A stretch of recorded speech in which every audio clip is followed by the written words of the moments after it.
प्यारे प्रिय विद्यार्थियों, मैंने अक्सर देखा है कि संस्कृत में जब चित्र वर्णनम की बारी आती है तब बच्चे जो है कैसे उसको हल करना है और 5 वाक्य बनाना है, इस पर जो है संशय में पड़ जाते हैं।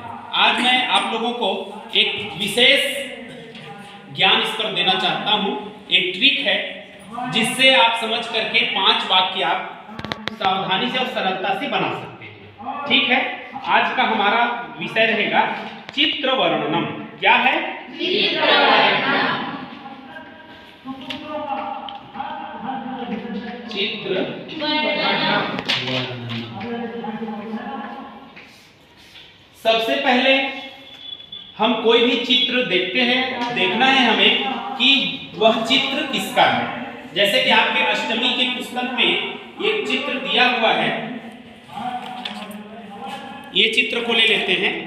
जैसे प्रथम चित्र में आप लोग देख रहे हैं कि एक नाव है और सब तरफ भवन बने हुए हैं और एक सरोवर है कि नहीं? तो ये है, देख लीजिए इधर। नवीन जी आप भी देख रहे हैं, सब पुस्तक में। तो हम इसे क्या कह सकते हैं? वाक्यों को ध्यान में दीजिएगा। यह चित्र सरोवर का है, ऐसा कह सकते हैं। या भवन का, यह चित्र भवन का है। वाक्य में ध्यान दीजिएगा। फिर इधर देखिए दूसरा चित्र है, यह भी किसका है? सरोवर का। तो इसको भी हम कह सकते हैं यह चित्र सरोवर का है। संस्कृत में कैसे फिर नहीं, इसको बता रहा हूं मैं, ये पहले हिंदी में समझ लो, फिर है ना। संस्कृत में भी कह सकते हैं, क्या कहेंगे? इदम चित्रम सरोवरस्य अस्ति, कह दिए। फिर इधर देखिए आगे, इस चित्र को हम कह सकते हैं इदम चित्रम पर्वतस्य अस्ति, अथवा इदम चित्रम यंत्रालयस्य अस्ति, अथवा इदम चित्रम गृहस्य अस्ति, ऐसा बोल सकते हैं। फिर आगे देखिए चतुर्थ को, ये समुद्र तट का है, क्या कह सकते हैं? यह चित्र इदम चित्रम समुद्र तटस्य अस्ति, कह सकते हैं। फिर आगे देखिए कक्षा का चित्र है, तो इसको क्या कह सकते हैं? इदम चित्रम कक्षायाः अस्ति, बोल सकते हैं। फिर देखिए ये उद्यान का चित्र है, इसको क्या कह सकते हैं? इदम चित्रम उद्यानस्य अस्ति। अब मुझे यहाँ आप लोग बताइए, इसमें जो वाक्य हम लोग बोले हैं उसमें सभी चित्रों में कौन सा शब्द जो है बार बार आया है? सभी में आया है ना, इदम चित्रम अस्ति। तो इसको आप क्या कर सकते हैं? ये कॉमन है, इसको आप लोग अच्छे से समझ सकते हैं, इसको रट के रख सकते हैं। पहला जब अगर हम वाक्य लिखेंगे तो क्या लिखेंगे? पहला वाक्य आपका होना चाहिए इदम चित्रम, और बीच में जिस भी चित्र रहे उसके लिए आप क्या कर दिए? रिक्त कर दिए, और इधर क्या लिख दिए? अस्ति। पहला वाक्य आपका हो गया। अब जिसका भी चित्र होगा, क्योंकि कोई भी आ सकता है, जरूरी नहीं है कि उद्यान का आएगा। अगर उद्यान का आ गया तो आप यहाँ पर लिख सकते हो उद्यानस्य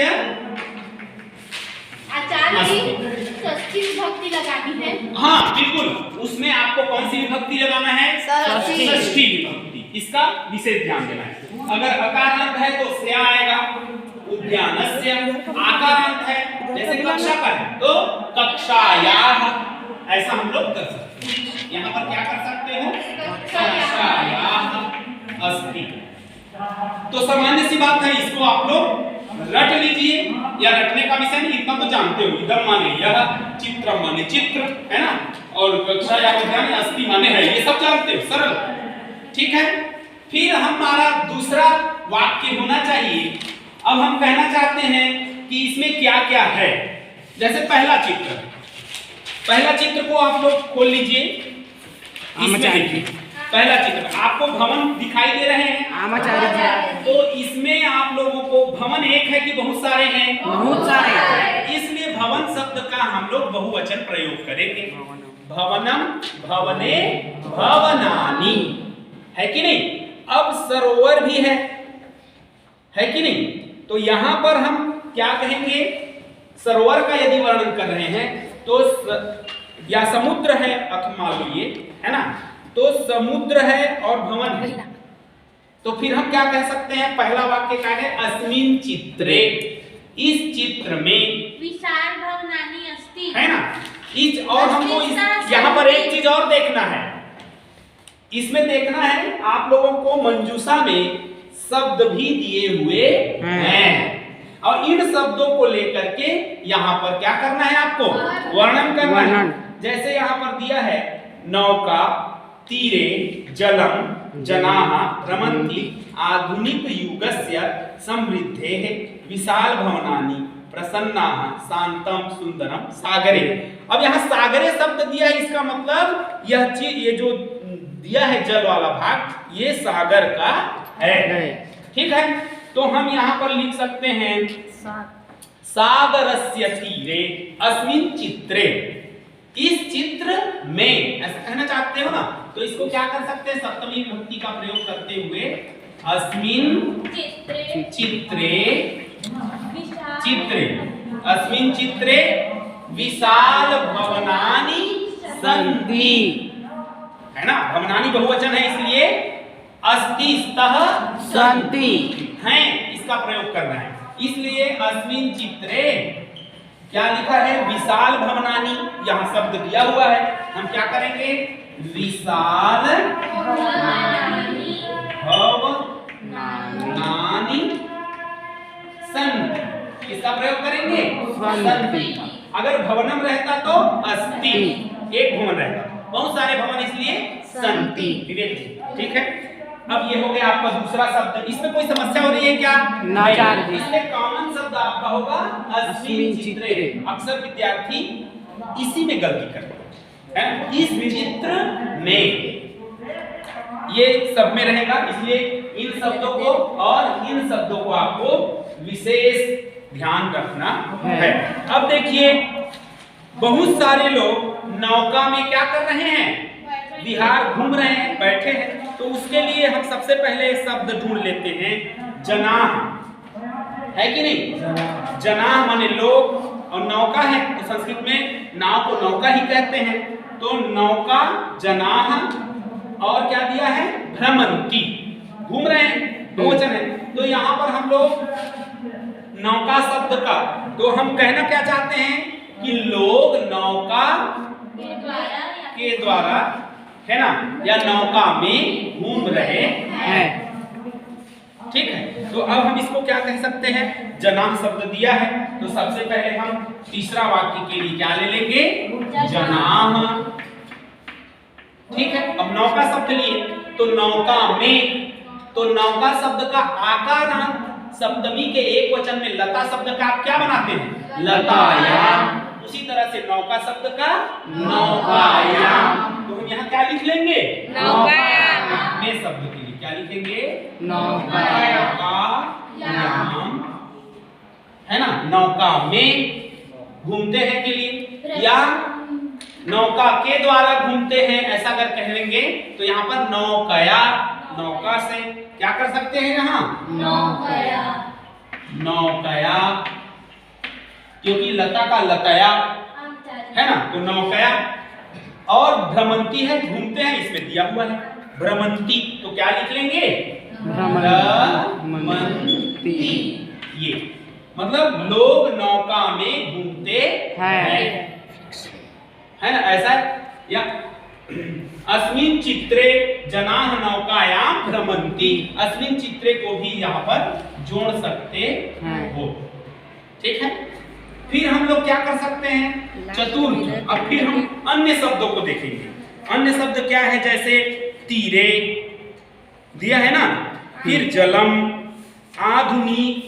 आधुनिक युगस्य, प्रसन्नाः, शांतम सुंदरम। अब जल जो है या वातावरण है यहाँ पर, है ना, जलम, समृद्धे है, ये सब शब्द दिए हुए। तो हम क्या करना है? हमें यहाँ पर सुंदरम अस्ति, एक छोटा सा शब्द लेंगे, तो क्या सुंदर है यहाँ पर?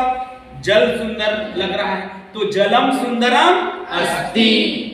छोटा छोटा वाक्य बनाना है ताकि गलत ना हो, है ना। तो यहाँ पर हम ये छोटे छोटे शब्द को ले लिए, जलम सुंदरम, और आगे जो है और सागरे को ले सकते हैं, समुद्र में जल सुंदर है, ऐसा भी कर सकते हैं, है ना। तो इस तरह यहाँ छोटा छोटा वाक्य आप लोगों को लेना है। जलम है, जलम शब्द आचार्य जी, तो जलम, फिर इधर क्या है, सुंदरम, फिर क्या है, अस्ति। अस्ति को जानते हैं आप लोग, ये देखिए यहाँ पर अस्मिन चित्रे ऐसा भी जोड़ सकते हैं। तो अस्मिन चित्रे माने इस चित्र में, जलम सुंदरम अस्ति, ये भी बन जाएगा आपका। फिर पांचवा आप लोग कर सकते हैं, यहाँ पर और भी अन्य शब्द हैं, जैसे क्या है, प्रसन्ना, लोग कैसे हैं, प्रसन्ना। तो यहाँ पर जनाः प्रसन्नाः सन्ति, ठीक है। तो ये छोटे छोटे वाक्य बहुत सारे बन सकते हैं, यहाँ पर लिख सकते हैं। और जनाः, क्योंकि ये बहुवचन में है इसलिए प्रसन्न शब्द का बहुवचन प्रसन्नाः। विशेषण विशेष्य का क्या होना चाहिए, एक समान विभक्ति होना चाहिए, इसलिए जनाः प्रसन्नाः सन्ति। क्योंकि आप लोग जब नौका में घूमते हैं, विहार करते हैं, तो आप प्रसन्न रहते हैं कि नहीं, हम अनुमान कर सकते हैं कि ये लोग प्रसन्न नहीं हैं। तो जनाः प्रसन्नाः सन्ति, क्योंकि बहुवचन है, अस्ति स्तः सन्ति, इस तरह से। तो ये आपके 5 वाक्य, और बहुत सारे वाक्य इसमें आप लोग बना सकते हैं। तो ये सरल वाक्य, इसमें आप ये बार बार भी जोड़ सकते हैं, अस्मिन चित्रे ऐसा कर सकते हैं। तो इस चित्र में लोग नौका में घूमते हैं, इस चित्र में जल सुंदर है, इस चित्र में लोग प्रसन्न हैं। तो ये सब आप लोगों को बड़ा वाक्य नहीं बनाना है। आप लोग जब बड़े वाक्य बनाते हो तो उसमें विभक्तियों में क्या हो जाता है, त्रुटियां हो जाती हैं। इसलिए आप छोटे वाक्य बनाइए, सरल वाक्य बनाइए, और इस तरह से आप बनाएंगे तो आपको चित्र वर्णन में 5 अंक आप लोगों को प्राप्त हो जाएगा। आचार्य जी, ये जरूरी नहीं ना कि मंजूषा के सारे शब्द प्रयोग, हाँ, वो मंजूषा के सभी शब्द प्रयोग हो ये आवश्यक नहीं है, ठीक है। जो आवश्यक आपको लगता है कि इसे मुझे प्रयोग करने में सरलता होगी, तो उस शब्दों को आप चयन करें, ठीक है। तो ये आपको समझ में आ गया? बहुत बहुत धन्यवाद।